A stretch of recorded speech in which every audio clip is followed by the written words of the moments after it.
रात के 12:07। अगर इस वक्त महारानी चंद्रकांता के महल के पास हवा अचानक ठंडी हो जाए तो पीछे मुड़कर मत देखना, क्योंकि कहा जाता है इस समय महल सांस लेता है और जो उसकी पहली आवाज सुन ले वह कहानी नहीं सुनता, कहानी का हिस्सा बन जाता है। घने जंगलों के बीच खड़ा महारानी चंद्रकांता का वह महल आज सिर्फ खंडहर नहीं बल्कि एक जिंदा रहस्य है, जहां कभी बुद्धिमान और साहसी महारानी चंद्रकांता रहा करती थीं, जिन्हें अमृता की लालसा में जादूगर कालनेमी ने एक अंधेरी रात तंत्र मंत्र के जरिए अगवा कर लिया था। लेकिन वह प्रयोग अधूरा रह गया और तभी से महल के दरवाजे अपने आप बंद हो गए। महारानी की देह कभी नहीं मिली और कहा जाता है कि उनकी आत्मा आज भी सफेद साड़ी और पायल की आवाज के साथ आधी रात को महल की सीढ़ियों पर भटकती है। सीसीटीवी अपने आप बंद हो जाते हैं। पहरेदारों को किसी औरत के रोने और मेरा न्याय कब होगा की आवाज सुनाई देती है, और जो भी उनका नाम लेकर उस महल में जाता है वह वापस तो आता है, लेकिन पहले जैसा इंसान कभी नहीं रहता, क्योंकि इतिहास इस महल में आज भी सांस ले रहा है और महारानी चंद्रकांता अब भी अपने अधूरे न्याय का इंतजार कर रही है। रात के ठीक 2:17 पर जब एक इतिहास शोधकर्ता महारानी चंद्रकांता के नाम का उच्चारण करते हुए महल के भीतर गया तो वर्षों से बंद तहखाने का दरवाजा अपने आप खुल गया, जहां दीवारों पर सूखे खून से बने तांत्रिक चिन्ह थे और बीच में एक टूटा हुआ सिंहासन पड़ा था। तभी हवा भारी हो गई, पायल की आवाज पास आती चली गई और शोधकर्ता के कैमरे में पहली बार महारानी का चेहरा कैद हुआ। लेकिन उसी पल उसकी चीख रिकॉर्डिंग में बदल गई, क्योंकि सुबह महल से बाहर सिर्फ उसका कैमरा मिला और फुटेज में आखिरी लाइन लिखी थी, अब अगला तुम हो। और उसी दिन से कहा जाता है कि महल अब सिर्फ भटकती आत्मा नहीं बल्कि शिकार चुनने लगा है। आधी रात 3:33 पर जब महल के भीतर अचानक सभी दीवारों से खून की तरह काली धाराएं बहने लगीं और जमीन के नीचे से किसी जिंदा चीज के रेंगने की आवाज आई, तब पता चला कि महारानी चंद्रकांता की आत्मा अकेली नहीं है, बल्कि कालनेमी ने मरते समय पूरे महल को एक तांत्रिक जाल में बदल दिया था, जहां हर आने वाले इंसान की सांसें धीरे धीरे उस महल की दीवारों में कैद हो जाती हैं और जो भी अंदर जाता है वह बाहर तो निकलता है, लेकिन उसकी परछाई वहीं रह जाती है। रात के बाद रात उसी परछाई का शरीर सड़ता है, आंखें अंदर धंस जाती हैं और वही लोग अगली रात नए शिकारों को महल की ओर बुलाते हैं, क्योंकि अब यह महल सिर्फ डराता नहीं है बल्कि जिंदा रहने के लिए इंसानों को खाता है और महारानी की फुसफुसाहट आज भी सुनाई देती है। अगर भाग सकते हो तो अभी भागो, सूरज उगने से पहले यह महल फिर भूखा हो जाएगा। आधी रात के ठीक 12:01 पर महारानी चंद्रकांता के महल के अंदर हवा अचानक रुक जाती है, जैसे किसी ने पूरे महल की सांस रोक ली हो, और उसी पल दूर कहीं पायल की बहुत धीमी आवाज सुनाई देती है। 2 मिनट का सन्नाटा। फिर अचानक दीवारों पर जमी काई अपने आप हिलने लगती है और पुराने शीशों में एक अधजला चेहरा दिखता है, जो देखने वाले की तरफ नहीं बल्कि पीछे किसी और चीज को देख रहा होता है। 4 मिनट की खामोशी, सिर्फ हवा की आवाज। तभी जमीन के नीचे से किसी के नाखून रगड़ने जैसी आवाज आती है, जैसे कोई बाहर निकलना चाहता हो, और उसी समय एक फुसफुसाहट गूंजती है, वो जाग रही है। इसके बाद अचानक पूरे महल में दरवाजे एक साथ बंद हो जाते हैं और अंधेरे में खड़ी एक स्त्री आकृति धीरे धीरे आगे बढ़ती है, जिसके पैर जमीन को छूते ही नहीं और उसके पीछे पीछे सैकड़ों परछाइयां रेंगती हुई आती हैं। तभी पता चलता है कि यह सिर्फ महारानी की आत्मा नहीं, बल्कि उन सभी लोगों की बची खुची चेतनाएं हैं जो सालों में इस महल से जिंदा निकलने की कोशिश करते रहे, लेकिन हर बार उनकी आत्मा यहीं फंस गई। और अब महल हर 5 मिनट में किसी एक को चुनता है। लंबा सन्नाटा। और जब किसी का नाम दीवारों पर अपने आप उभरता है तो उसी पल उस इंसान की परछाई उससे अलग हो जाती है और महारानी की टूटी हुई आवाज सुनाई देती है। अब तुम मेरी कहानी का हिस्सा हो, क्योंकि यह महल डर दिखाने के लिए नहीं बना, बल्कि याद दिलाने के लिए बना है कि कुछ जगहें इंसानों के जाने के बाद भी उन्हें छोड़ती नहीं हैं। और अगला 5 मिनट किसका होगा, यह महल खुद तय करता है। खुद तय करता है। और इस बार महल ने नाम दीवार पर नहीं लिखा। इस बार उसने सांसें गिनी। पहली सांस पर हवा अचानक भारी हो गई, जैसे किसी ने सीने पर पत्थर रख दिया हो। दूसरी सांस पर पायल की आवाज बिल्कुल पास आ गई, इतनी पास कि लगा कोई पीछे खड़ा है। तीसरी सांस पर छत से काला पानी टपका, लेकिन जमीन पर गिरते ही वह खून बन गया। चौथी सांस लेने से पहले ही महल ने दरवाजे बंद कर दिए। उसी पल एक फुसफुसाहट गूंजी। समय शुरू हो गया है। पहला मिनट बीतते ही दीवारों पर पुराने चेहरों के निशान उभर आए। आंखें खुली हुईं, मुंह अधखुले, जैसे वे चीखते चीखते पत्थर बन गए हों। लंबा सन्नाटा। दूसरे मिनट में जमीन के नीचे कुछ खिसकने लगा। नाखून, हड्डियां, और फिर एक हाथ बाहर निकला। वही हाथ जो बरसों पहले इस महल में खो गया था। तीसरे मिनट पर आईना अपने आप गिरा और उसमें जो चेहरा दिखा वह सामने खड़े इंसान का नहीं था, वह उसका भविष्य था। सूनी आंखें, काली जीभ और बिना परछाई का शरीर। दिल की धड़कन जैसी आवाज। चौथे मिनट में महारानी की आवाज साफ सुनाई दी। हर 5 मिनट में एक आत्मा मेरी बनती है। और जैसे ही 5वां मिनट पूरा हुआ, महल की सारी लाइटें एक साथ बुझ गईं और अंधेरे में बस एक आखिरी चीख गूंजी जो बाहर नहीं निकली, दीवारों में समा गई।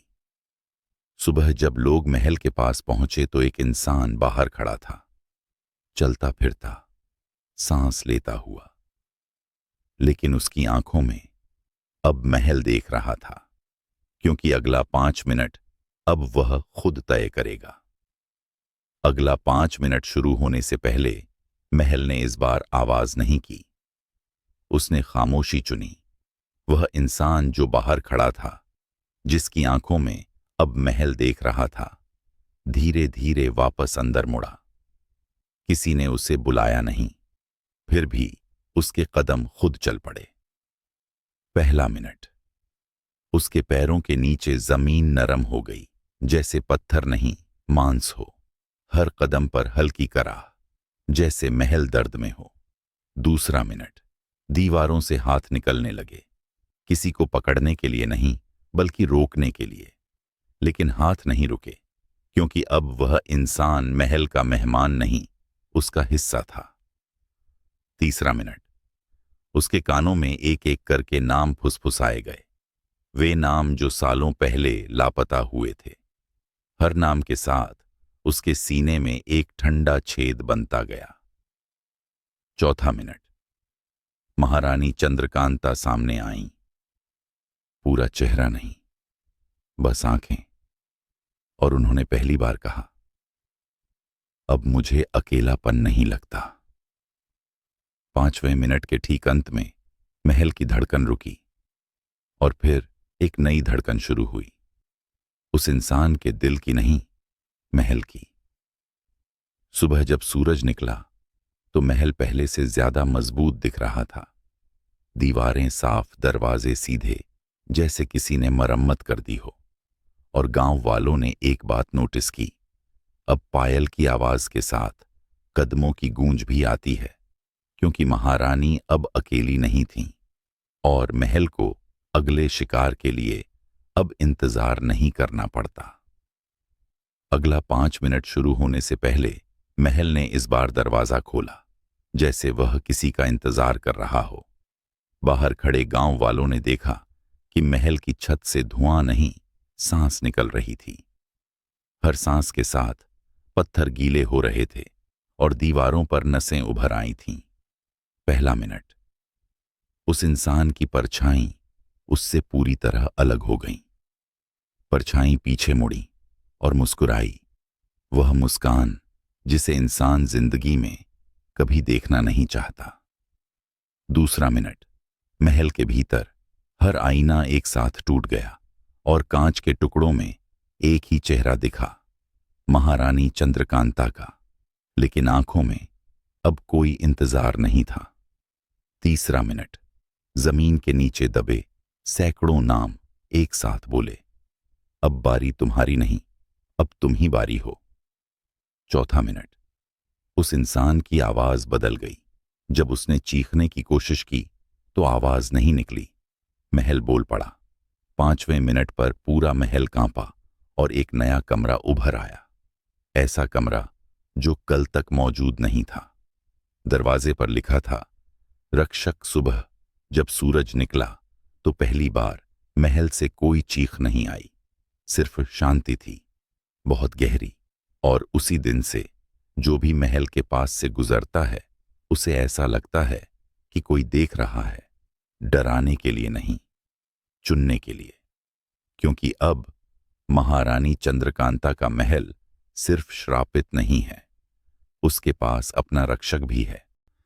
उस रात के बाद गांव में एक अजीब बदलाव आने लगा।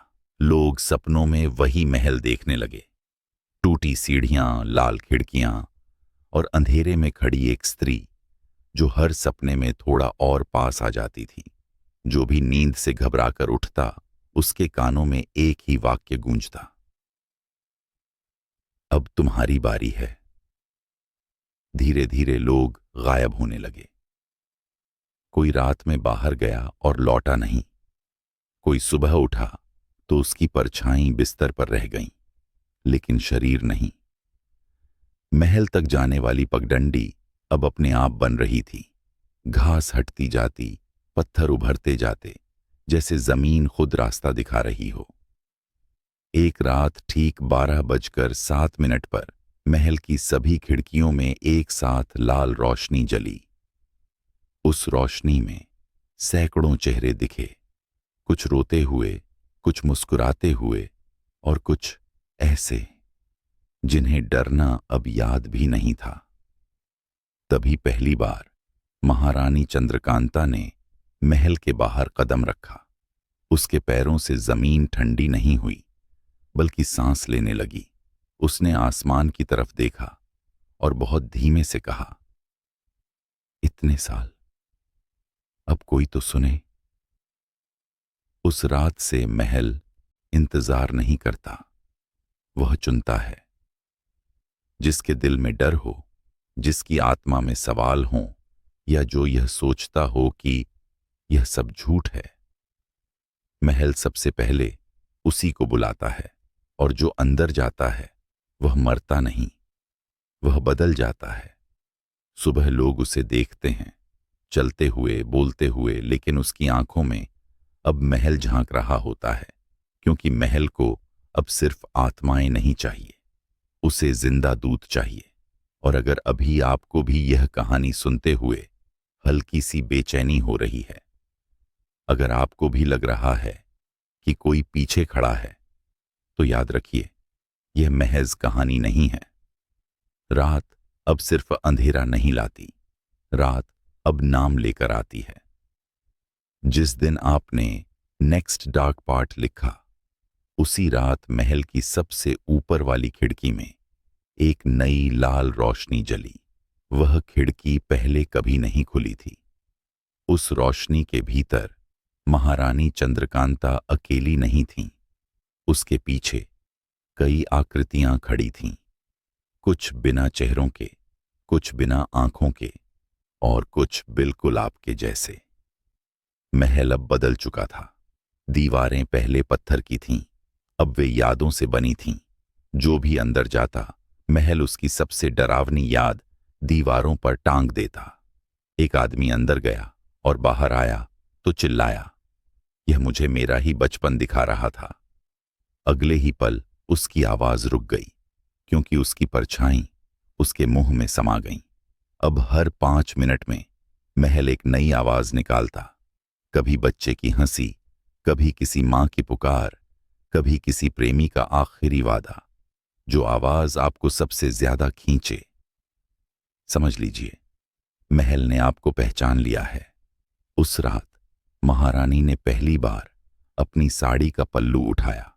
उसके नीचे कोई शरीर नहीं था, सिर्फ काले धुएं में तैरती सैकड़ों आंखें थीं।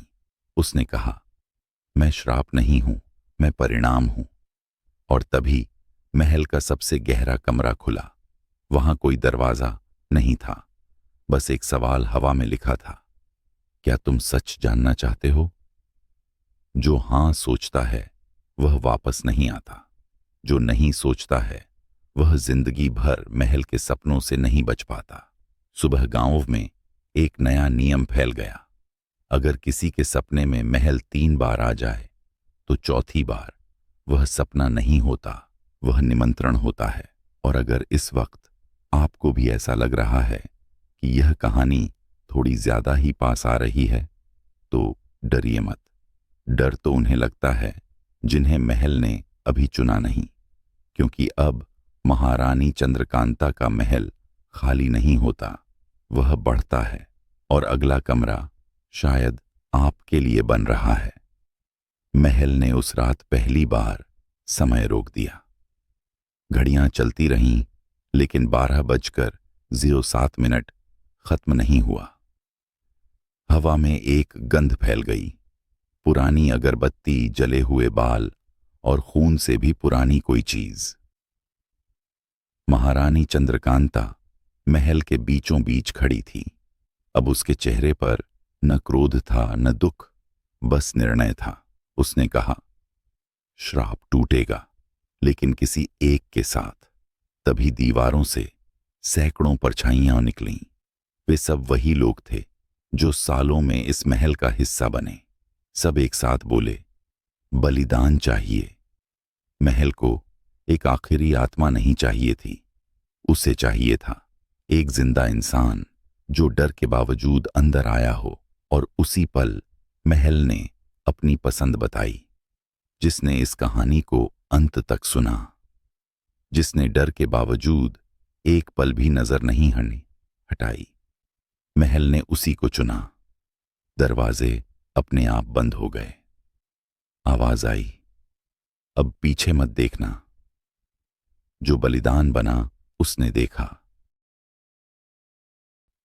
महारानी कोई राक्षस नहीं थी, वह एक प्रहरी थी जो हर पीढ़ी में महल को भूखा होने से बचाने के लिए किसी एक को चुनती थी। जैसे ही बलिदान महल के केंद्र में खड़ा हुआ, लाल रोशनी बुझ गई, परछाइयां शांत हो गईं और महल सांस छोड़कर सो गया। सुबह महल फिर खंडहर बन गया। कोई आवाज नहीं, कोई पायल नहीं। लोग बोले, श्राप खत्म हो गया। लेकिन वे एक बात नहीं जानते थे, हर कहानी किसी एक के खत्म होने से खत्म नहीं होती, क्योंकि उस रात के बाद एक नया इंसान अजीब तरह से खामोश रहने लगा। उसे पुराने महलों से बेचैनी होने लगी और रात 12:07 पर उसकी आंखें अपने आप खुल जाती हैं, क्योंकि श्राप मरा नहीं था, वह स्थान बदल चुका था। अब महल किसी जंगल में नहीं है, अब वह किसी इंसान के अंदर है। और यही है सबसे खतरनाक सच।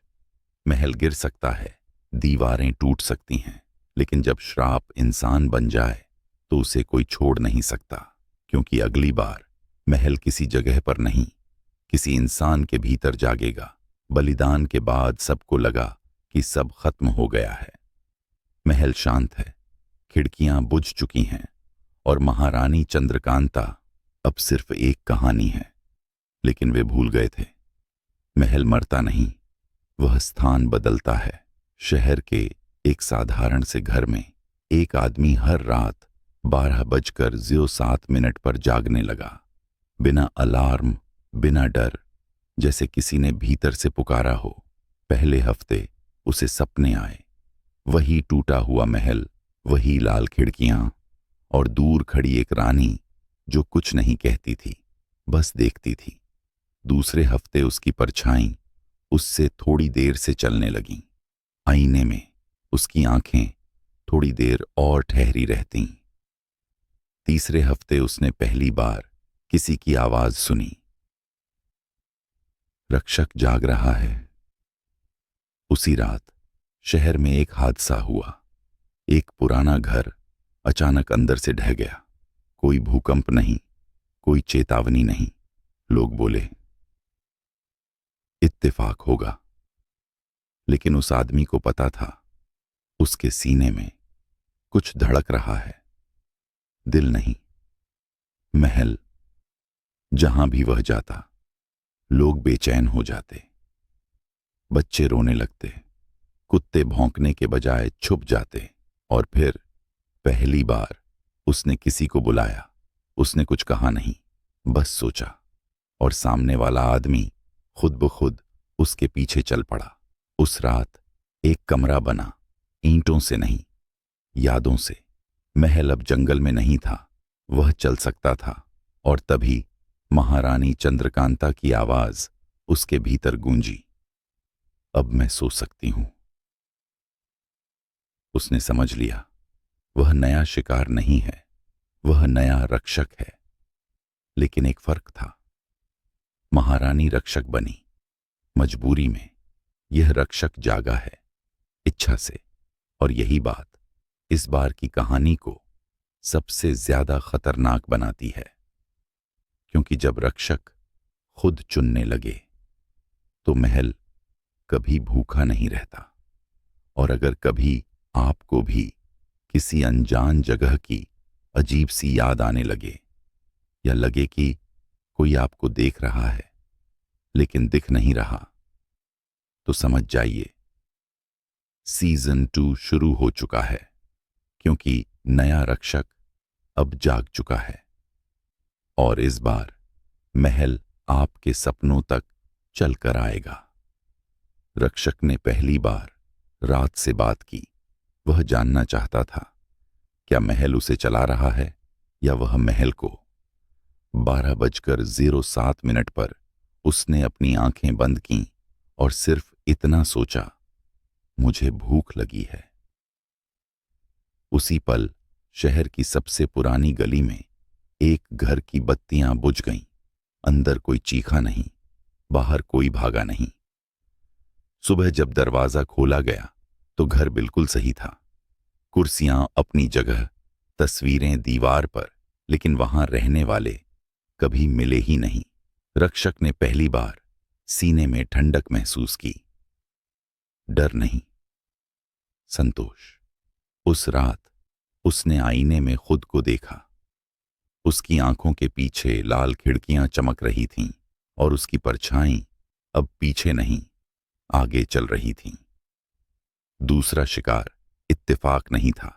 रक्षक ने उसे चुना, वह इंसान जो हंसते हुए कहता था, ये सब कहानियां हैं। रक्षक उसके सामने खड़ा रहा, कुछ नहीं बोला, बस देखा। और 5 मिनट बाद वह इंसान खुद को पहचानना भूल गया। उसका नाम, उसका चेहरा, उसकी आवाज सब दीवारों में चला गया।